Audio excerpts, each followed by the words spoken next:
those palm trees on your right, it is the Phoenix palm tree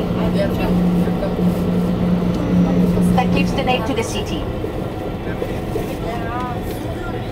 Много интересно, защото в един край на острова е постоянно слънчево и тихо, в другия край, който е обърнат към Африка, е постоянно влажно и има облаци. Разликата между двата града е около 30 минути с автомобила.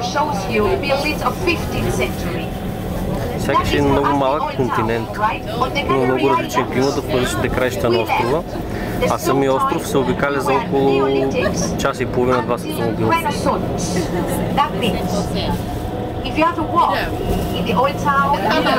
Но няма 500 км от брега, има сонда или за петрол.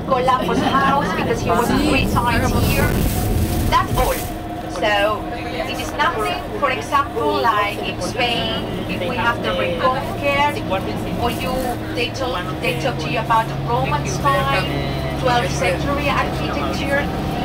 It doesn't exist at all on the Canary Islands, right? We left И тук има панелки. To start the Renaissance. The history of the Canary Islands starts in the Renaissance. And look here, the left you see dragon trees. Those other trees are dragon trees. I will show you today, during the day, some more dragon trees. Look, I have been told that you would like to do today some shopping, some souvenirs. You need to buy some souvenirs today. Yeah? Well.